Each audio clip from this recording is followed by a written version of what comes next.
बिस्मिल्लाहिर्रहमानिर्रहीम। अस्सलाम वालेकुम डियर स्टूडेंट्स। आज का हमारा जो टॉपिक है वो है मैटरनल न्यूट्रिशन, यानी न्यूट्रिशन का अप्लाइड न्यूट्रिशन का सेकंड चैप्टर है जो है मैटरनल न्यूट्रिशन। पहले तो आप लोगों को ये समझना चाहिए कि मैटरनल न्यूट्रिशन क्या चीज़ है, मैटरनल की क्या मानी है और न्यूट्रिशन की क्या मानी है। जैसे कि हमने पिछले टॉपिक में पढ़ा है कि nutrition the study of food है, यानी खुराक के बारे में जो भी स्टडी है उसको हम न्यूट्रिशन कहते हैं। लेकिन अब मैटरनल न्यूट्रिशन क्या है, तो मैटरनल यहाँ पे ये वर्ड जो है ना ये मदर के लिए यूज़ होता है, यानी प्रेगनेंसी से पहले, प्रेगनेंसी के बाद और लैक्टेशन के टाइम पे मदर का जो खुराक होगा वो कैसा होना चाहिए और कितना कितना खुराक प्रोवाइड करना चाहिए, कितना प्रोटीन प्रोवाइड करना चाहिए, कितना कैल्शियम प्रोवाइड करना चाहिए, ये सब हम अब मैटरनल न्यूट्रिशन में पढ़ेंगे। अच्छा जी, अब है objective. By the end of this unit the student will be able to identify nutrition need and pregnancy and lactation. जैसे कि हमने पढ़ा कि हम क्या पढ़ेंगे अबाउट प्रेगनेंसी और लैक्टेशन के दौरान जो न्यूट्रिशन है वो हम पढ़ेंगे कि कितना कितना न्यूट्रिशनल ज़रूरत होती है प्रेग्नेंट वुमेन के लिए या लैक्टेटिंग वुमेन के लिए। लैक्टेशन मतलब कि जो दूध देता है अपने बच्चों को, तो उस टाइम प्रेगनेंसी के बाद जो दूध देता है उस टाइम कितना नीड होता है, न्यूट्रिशनल नीड होता है एक मदर को, तो उसके बारे में हम डिस्कस करेंगे। Identify pre pregnancy diet, pregnancy से पहले कितना डाइट देना चाहिए, कितना खुराक देना चाहिए एक वुमेन के लिए, तो ये भी हम डिस्कस करेंगे। अच्छा जी, एक होता है प्री और एक होता है पोस्ट। तो प्री होता है कि प्रेगनेंसी के से पहले और पोस्ट होता है प्रेगनेंसी के बाद, यानी लैक्टेशन का टाइम जो होता है वो क्या है, पोस्ट प्रेगनेंसी है और प्री प्रेगनेंसी यानी प्रेगनेंसी से पहले। Discuss the nutritional need and pregnancy and adolescent. अच्छा जी, अब हम डिस्कस करेंगे न्यूट्रिशनल नीड प्रेगनेंसी के दौरान और एडोलेसेंट के दरमियान, यानी कि एक यंग फीमेल के लिए, एक यंग गर्ल के लिए कितना न्यूट्रिशनल नीड होता है और एक प्रेग्नेंट वुमेन के लिए कितना न्यूट्रिशनल नीड होता है, ये भी हम डिस्कस करेंगे। Identify nutritional risk factor of pregnancy. हाँ, अच्छा जी, हम रिस्क फैक्टर ऑफ प्रेगनेंसी को डिस्कस करेंगे कि प्रेगनेंसी में अगर आप लोग न्यूट्रिशन कम दे रहे हैं एक प्रेग्नेंट वुमेन के लिए तो उसमें कितना कितना रिस्क फैक्टर हो सकता है। Discuss concern during pregnancy, weight gain को हम डिस्कस करेंगे, फीडिंग ट्विंस को हम डिस्कस करेंगे एंड डीएम इन प्रेगनेंसी को हम डिस्कस करेंगे। Identify prevalence of iron deficiency anaemia in Pakistani women, और ये आइडेंटिफाई करेंगे कि एनीमिया का आयरन डिफिशिएंसी यानी एनीमिया कितना है पाकिस्तानी वुमेन्स में। अब हम पढ़ेंगे introduction to applied nutrition. Applied nutrition का इंट्रोडक्शन क्या है, जैसे कि हमने पढ़ा था कि अप्लाइड न्यूट्रिशन क्या चीज़ है, ये तो हमने पिछले ही मतलब जो हमारा चैप्टर तो नहीं था, टर्मिनोलॉजीज थे, टर्मिनोलॉजीज में हमने बहुत डिटेल से डिस्कस किया है कि what is applied nutrition. Nutrition at optimal level is fundamental in the maintenance of positive health. एक पॉजिटिव हेल्थ के लिए एक ऑप्टिमम लेवल ऑफ न्यूट्रिशन की ज़रूरत होती है ताकि जो खुराक की जो ऑप्टिमम लेवल है वो प्रोवाइड हो एक हेल्थ को, तो वो हेल्थ क्या होगा, वो हेल्थ एक पॉजिटिव हेल्थ होगा। Maternal nutrition is very important for the course of outcome of pregnancy. अच्छा जी, मैटरनल न्यूट्रिशन जो है ना ये बहुत ही इंपॉर्टेंट है for the course and outcome of pregnancy, pregnancy के कोर्स में या प्रेगनेंसी के आउटकम में ये बहुत ही इम्पॉर्टेंट है maternal nutrition. Lactation represents a stage where health and nutritional status of the infant are dependent on the mother। अच्छा जी, lactation जब वो मदर जो है ना एक बच्चे को दूध दे रहा है या मिल्क प्रोवाइड कर रहा है, तो एक मदर का जो हेल्थ होता है, एक मदर का जो मतलब उसका जो न्यूट्रिशनल लेवल होता है वो बहुत ही डिपेंड करता है इन्फेंट पे, अपने उस बच्चे पे बहुत ही डिपेंड करता है, क्योंकि अगर माँ का हेल्थ जो है ना वो क्या है एक अच्छी सेहत है, उसकी सेहत ठीक है, तो बच्चे का सेहत भी क्या होगा, एक स्ट्रांग या एक स्ट्रांग सेहत होगा, एक अच्छा सेहत होगा। लेकिन अगर मदर खुद ही कमज़ोर है तो बच्चा कमज़ोर होगा। Successful pregnancy and lactation require adjustment in maternal body composition, metabolism and function of various psychological system. एक सक्सेसफुल प्रेगनेंसी के लिए या एक सक्सेसफुल लैक्टेशंस के लिए क्या ज़रूरी है? मैटरनल बॉडी का जो कंपोजिशंस है वो एडजस्ट रखना चाहिए। वो बहुत ही मतलब अच्छी सेहत ज़रूरी है एक मदर के लिए। उसका जो मेटाबॉलिज्म है या उसका जो फंक्शन है वो क्या होगा, वो बहुत ही डिपेंड करता है एक बच्चे के लिए। एक प्रेग्नेंट वुमेन का जो मतलब बच्चा होता है या जो उसका जो इन्फेंट होता है वो बहुत ही डिपेंड करता है अपने माँ पे। तो अगर माँ का सेहत अच्छा होगा तो बच्चे का सेहत भी सही होगा, स्ट्रांग होगा। अच्छा जी, metabolism and function of various psychological system. और मदर का जो मतलब मेटाबॉलिज्म है या मदर का जो बॉडी फंक्शन है वो बहुत ही डिपेंड करता है एक बच्चे के लिए और मतलब एक प्रेग्नेंट वुमेन के लिए।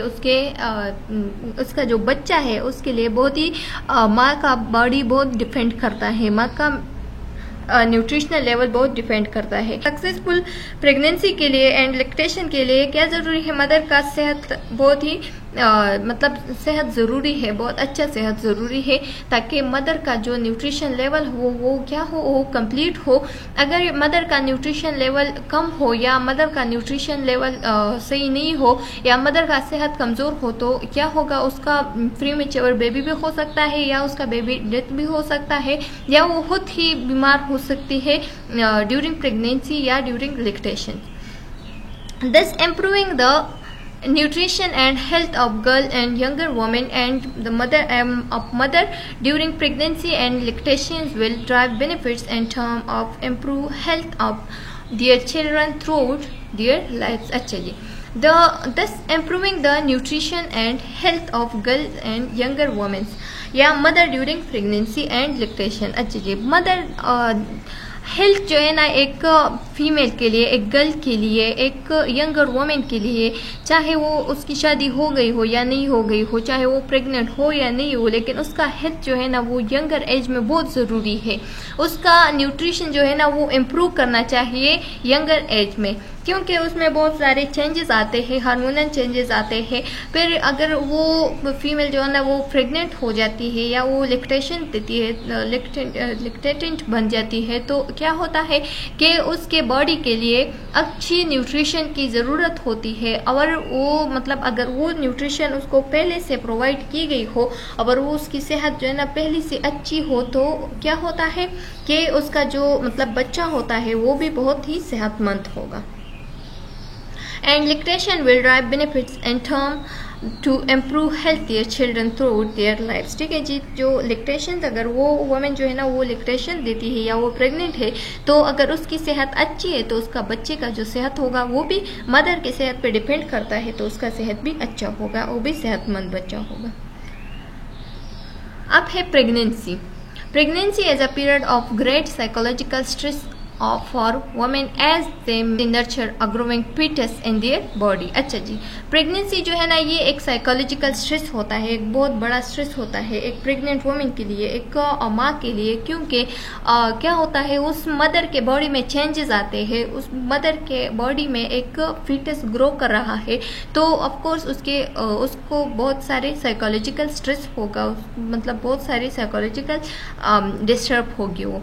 सम changes occur in mother body which influence the need of nutrient and their use as। अच्छा जी, सम ऐसे चेंजेस है जो कि मदर के बॉडी में आते हैं और उसके लिए फिर क्या होता है, न्यूट्रिशन की नीड होती है, बहुत सारा न्यूट्रिशन की नीड होती है, जैसे कि इंक्रीज बेसल मेटाबॉलिक रेट, जिसकी वजह से BMR यानी बेसल मेटाबॉलिक रेट क्या होती है, इंक्रीज होते हैं। Fetal growth and development increase the BMR by 5% during first trimester and 12% during second and third trimester. अच्छा जी, अब यहाँ कहा गया है ट्राइमेस्टर की बात की गई है, तो ट्राइमेस्टर मतलब कि प्रेगनेंसी को हम 3 ट्राइमेस्टर में डिवाइड करते हैं, जैसे कि first 3 month is called first trimester, second 3 month is called second trimester यानी 6 मंथ्स हो गए, और फिर उसके बाद जो 3 मंथ्स है 9th मंथ तक, तो उसको थर्ड ट्राइमेस्टर कहते हैं। तो ये 3 ट्राइमेस्टर है प्रेगनेंसी के। तो यहाँ कहा गया है कि जो फर्स्ट ट्राइमेस्टर है उसमें 5% मेटाबॉलिज्म BMR की ज़रूरत होती है। मेटाबॉलिक रेट की बेसल मेटाबॉलिक रेट जो है ना वो 5% इंक्रीज होती है जब पीटर ग्रोथ कर रहा है 3 मंथ तक, फर्स्ट 3 मंथ तक। तो जो मदर की BMR है या मदर की बेसल मेटाबॉलिक रेट है वो 5% तक इंक्रीज हो रहा है, क्योंकि उस वक्त में मदर जो है ना वो खुद ही क्या होती है, ताकत में होती है, और उसमें खुद ही अपना मतलब उसका सेहत जो है ना वो सेहतमंद होता है। बाद में सेकंड एंड थर्ड ट्राइमेस्टर में ऐसा होता है कि उसका जो मतलब बेसल मेटाबॉलिक रेट है वो थोड़ा ज़्यादा इंक्रीज होता है, क्योंकि वो खुद ही थोड़ी कमज़ोर हो गई होती है। और सेकंड एंड थर्ड ट्राइमेस्टर में बच्चे को, तो सेकंड एंड थर्ड ट्राइमेस्टर में ऐसा होता है कि बच्चे का जो ऑर्गन्स होते हैं, बोन्स होते हैं, जो मतलब बॉडी ऑर्गन्स होते हैं, स्किन होते हैं, ये सब क्या होते हैं, ये सब क्रिएट होते हैं, ये सब बनते हैं। तो इस वजह से जो मदर का बेसल मेटाबॉलिक रेट है वो थोड़ा ज़्यादा इंक्रीज होता है, यानी 12% तक इंक्रीज होता है। अच्छा जी, फिर दूसरा चेंज ये आता है कि change in body fluid. Body के जो फ्लूइड्स होते हैं यानी ब्लड वॉल्यूम जो होता है उसमें भी चेंजेस आते हैं। Mother blood volume increase so as to carry the appropriate amount of nutrient to the fetus and metabolic waste away from the fetus. अच्छा जी, मदर का जो ब्लड वॉल्यूम होता है वो इंक्रीज होता है ताकि वो अपने मतलब पीटस का, अपने बच्चे का क्या करे, उसका जो मतलब उसका जो न्यूट्रिएंट्स है उसको उस अमाउंट, उसको जितने अमाउंट में चाहिए न्यूट्रिएंट्स उसको कैरी करे, उतना न्यूट्रिएंट कैरी करे। और दूसरा ये कि जो मेटाबॉलिक वेस्ट है वो अवे फ्रॉम द पीटस रखे, पीटस से अवे रखे, उसका जो मेटाबॉलिक वेस्ट है वो पीटस से अवे रखे। अच्छा जी, दूसरा ये कि बच्चे को क्या चाहिए, बच्चे को जितना न्यूट्रिएंट्स, जितने अमाउंट में न्यूट्रिएंट्स चाहिए उतने अमाउंट में उसको न्यूट्रिएंट्स प्रोवाइड करे या कैरी करे। Increase blood volume decrease the concentration ratio of plasma protein, hemoglobin and other blood constituent। अच्छा जी, ये जो है ना increase blood volume, decrease the concentration ratio, increase blood volume, blood का जो वॉल्यूम है उसको इंक्रीज करते हैं ताकि जो प्लाज्मा प्रोटीन है उसका रेशो क्या हो, उसका जो कंसंट्रेशन है वो लो हो जाए, हीमोग्लोबिन का कंसंट्रेशन लो हो जाए, एंड ब्लड और अदर जो ब्लड में ऐसे कंस्टिट्यूएंट है जिसका लेवल जो है ना वो कम चाहिए पेटस के लिए, तो उसका लेवल भी कम कर देते हैं। गैस्ट्रोइंटेस्टाइनल चेंजेस, अब गैस्ट्रोइंटेस्टाइनल चेंजेस भी आते हैं ड्यूरिंग प्रेगनेंसी। कैसे गैस्ट्रोइंटेस्टाइनल चेंजेस आते हैं? Alteration in gastrointestinal function include Nazia, vomiting and constipation. अच्छा जी, जब गैस्ट्रोइंटेस्टाइनल चेंजेस ऐसे आते हैं कि मतलब फर्स्ट ट्राइमेस्टर में ज़्यादातर नाजिया भी इंक्लूड होती है, नाजिया हो जाती है या वोमिटिंग हो जाती है या कंस्टिपेशन होती है एक प्रेग्नेंट वुमेन में, क्योंकि उसमें बहुत सारे गैस्ट्रोइंटेस्टाइनल चेंजेस आते हैं जिसकी वजह से उसमें क्या होती है, एक हार्मोन रिलीज होती है, उस हार्मोन की वजह से उसको फिर मतलब नाजिया या वोमिटिंग या कंस्टिपेशन ये चेंजेस आते हैं उसके गैस्ट्रोइंटेस्टाइन में। अच्छा जी, in the later trimester the absorption of vitamin B12, later trimester यानी सेकंड एंड थर्ड ट्राइमेस्टर में क्या होता है, एब्जॉर्प्शन ऑफ विटामिन B12 होता है, क्योंकि हमने पिछली स्लाइड्स में डिस्कस किया कि सेकंड एंड थर्ड ट्राइमेस्टर में बोन्स या स्किन या जो मतलब बॉडी ऑर्गन्स है वो क्रिएट हो जाते हैं, वो बनते हैं, तो उस वजह से क्या होता है, vitamin B12, iron and calcium की बहुत ज़्यादा ज़रूरत होती है। तो जो फीटस है वो क्या एब्जॉर्ब करता है, वो calcium, iron and vitamin B12 को एब्जॉर्ब करता है in order to meet the increase need of mother and fetus. इस वजह से मदर को क्या ज़रूरत है इस टाइम पे, सेकंड एंड थर्ड ट्राइमेस्टर में calcium, iron and vitamin B12 की बहुत ज़्यादा ज़रूरत होती है। तो हमें चाहिए कि उस मदर को, एक प्रेग्नेंट वुमेन को ये बहुत ज़्यादा सेकंड एंड थर्ड ट्राइमेस्टर में प्रोवाइड करे calcium, iron and vitamin B12। तो इसकी वजह से फीटस भी सेहतमंद रहेगा। अगर मदर सेहतमंद रहे तो फीटस भी सेहतमंद रहेगा। Importance of good nutrition during pregnancy. अब गुड न्यूट्रिशन की ज़रूरत क्या है या इसकी इम्पॉर्टेंस क्या है ड्यूरिंग प्रेगनेंसी, तो ये हम डिस्कस करेंगे। Good health of fetus and women depend upon the nutritional status of mother during the and period of conception. अच्छा जी, मदर का जो न्यूट्रिशन लेवल है वो बहुत ज़्यादा डिपेंड करता है बच्चे पे भी, फीटस पे भी और न्यूबॉर्न बेबी पे भी। न्यूबॉर्न बेबी पे इस वजह से डिपेंड करता है क्योंकि वो मदर पे लैक्टेशन करता है, मतलब उस बेबी को फीड करता है अपने मिल्क के ज़रिए से। तो उस वजह से भी क्या, अगर मदर का न्यूट्रिशन लेवल ठीक है, सेहतमंद है, तो क्या होगा, बच्चे का सेहत भी मदर की तरह सेहतमंद होगा। तो ये बहुत डिपेंड करता है during and period to conception as well. Nourished women prior to conception enter pregnancy and nutrient reserve to meet the nutritional need of the fetus without affecting her own tissue and health. As well, a well-nourished mother minimize complication during pregnancy and premature delivery. अगर mother का जो nutritional level है वो ठीक नहीं है, वो सही नहीं है, उसको सही से वो न्यूट्रिशन प्रोवाइड नहीं हो रहे, जितना मतलब उसको जितने अमाउंट में चाहिए तो वो प्रोवाइड नहीं हो रहे, तो उसका सेहत क्या होगा, वो मतलब उसका सेहत जो है ना, उसमें बहुत सारे कम्प्लिकेशन भी आ सकती है, उसके प्रेगनेंसी में बहुत कम्प्लिकेशन आ सकते हैं, उसका जो बच्चा है वो प्री मेच्योर डिलीवर हो सकता है, उसकी प्री मेच्योर डिलीवरी हो सकती है, अपने वक्त से पहले ही वो डिलीवरी हो जाएगी, क्योंकि उसका जो मतलब बॉडी है वो बहुत कमज़ोर होगी। इस बच्चे को मतलब और टाइम के लिए नहीं रख सकेगी, तो उसकी डिलीवरी जो है ना वो प्री मेच्योर डिलीवरी हो सकती है। Poor mother nutrition put the fetus on the risk of development complication, congenital defects and even deaths. ठीक है जी, तो जो पुअर मदर है, मतलब जो पुअर मदर न्यूट्रिशन है, जिसको सही से न्यूट्रिशन प्रोवाइड नहीं हो रही है, जिसका मतलब न्यूट्रिशन अमाउंट कंप्लीट नहीं हो रहा है, तो उसको वो अपने बच्चे को इस रिस्क में डाल सकता है। उसको उस वक्त में प्रेगनेंसी के टाइम में उसको ये कॉम्प्लिकेशन आ सकती है कि उसका जो बच्चा है वो भी मेंटली भी ठीक नहीं होगा, मतलब वो बहुत कमज़ोर होगा ज़्यादा टाइम में, कम मतलब कंजेनिटल डिफेक्ट्स होंगे उसमें, कंजेनिटल डिफेक्ट्स होंगे उसमें, एंड इवन डेथ, और उसे डेथ भी कास हो सकती है, और उसका बच्चा प्री मेच्योर भी पैदा हो सकता है, क्योंकि उसका बॉडी उसका बॉडी जो है ना वो कंटेन नहीं कर सकेगा उस बच्चे को, उस फीटस को, तो इस वजह से वो अपने फीटस को रिस्क में डाल रही है। Low nourished mother result in delay of baby milestone. अच्छा जी, और जो लो नरिश्ड मदर्स है, मतलब जिसको सही से नरिशमेंट नहीं हो रही है या जिसको सही से न्यूट्रिशन प्रोवाइड नहीं हो रही है, तो इसका रिजल्ट ये होगा कि उसके बच्चे में मिलस्टोन होगी, यानी उसका बच्चा जो है ना वो बहुत ही ज़्यादा टाइम में कम नॉलेज गेन कर सकेगा, बहुत ही ज़्यादा टाइम में कम बातें सीखेगा, उसका दिमाग जो है ना वो सही से काम नहीं कर सकेगा।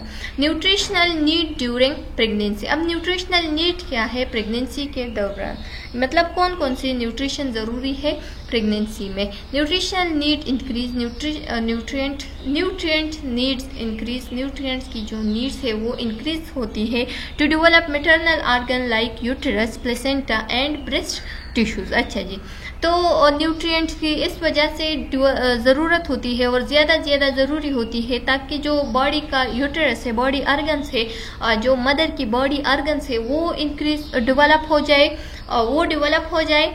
दूसरा ये कि जो यूटेरस है, प्लेसेंटा है एंड ब्रेस्ट टिश्यूज़ है उसमें भी डेवलपमेंट आ सके। To build up body nutrients reserve, ताकि जो बॉडी न्यूट्रिएंट्स है वो रिजर्व रहे, मतलब जो फीटस का जो बॉडी है वो भी सही तरीके से बने, और दूसरा ये कि मदर की जो सेहत है वो भी कंटिन्यू रहे या सेहतमंद रहे। During first trimester qualitative improvement of nutrients is needed. First trimester में क्वालिटेटिव इम्प्रूवमेंट नीड होती है, मतलब फर्स्ट ट्राइमेस्टर में qualitative improvement of nutrients is needed during second and third trimester, both qualitative and quantitative improvement of nutrients is needed. अच्छा जी, first trimester में ये MCQs के लिए बहुत इंपॉर्टेंट है कि फर्स्ट ट्राइमेस्टर में सिर्फ क्वालिटेटिव इंप्रूवमेंट नीड होती है न्यूट्रिएंट्स की, और फिर बाद में सेकंड एंड थर्ड ट्राइमेस्टर में क्वालिटेटिव एंड क्वांटिटेटिव दोनों इंप्रूवमेंट की नीड्स होती है एक मदर को। एनर्जी रिक्वायरमेंट ड्यूरिंग प्रेगनेंसी, अब कितनी एनर्जी ज़रूरी है एक प्रेग्नेंट वुमेन के लिए, एक प्रेग्नेंट औरत के लिए कितनी एनर्जी की ज़रूरत होती है। Additional energy is required during pregnancy, additional 300 के काल इज़ रिक्वायर्ड। अच्छा जी, एक वुमेन की जितनी एनर्जी है उसके मुताबिक मतलब जितना वो रोज़ एनर्जी गेन करती है तो एडिशनल 300 के काल रिक्वायर्ड होती है एडिशनल एनर्जी ड्यूरिंग प्रेगनेंसी। तो जैसे कि फॉर एग्जांपल अगर एक वुमेन है सेडेंटरी वर्कर, मतलब वो बहुत कम वर्क करती है, वर्क ज़्यादातर नहीं करती, तो उसको 1875 के काल की एनर्जी चाहिए, जबकि जब अगर वो प्रेग्नेंट है तो एडिशनल प्रेगनेंसी एनर्जी जो है ना वो 300 के काल चाहिए उसे, जो कि टोटल एनर्जी क्या बनेगी एक प्रेग्नेंट सेडेंटरी वर्कर की 2175। फिर जो मॉडरेट वर्कर है मतलब मीडियम काम करता है, नॉर्मल काम करता है, तो उसके लिए एनर्जी की ज़रूरत होती है 2225 प्लस एडिशनल एनर्जी, यानी प्रेगनेंसी के जो एडिशनल एनर्जी है वो 300 और जो टोटल बनेगी तो 25 उसको के काल एनर्जी रिक्वायर्ड है एक मॉडरेट वर्कर प्रेग्नेंट वुमेन के लिए। हेवी वर्कर के लिए 2925 के काल एनर्जी नॉर्मल चाहिए, और फिर एडिशनल एनर्जी यानी एक प्रेग्नेंट वुमेन की जो एनर्जी है वो एडिशनल 300 उसके साथ ऐड करेंगे हम तो 3225 एक हेवी वर्कर के लिए एनर्जी चाहिए। चलो जी, उम्मीद है कि आप लोगों को यहाँ तक समझ में आ गया होगा। नेक्स्ट टॉपिक में मिलते हैं। सब्सक्राइब और channel and press the bell icon. Okay जी, अल्लाह हाफिज।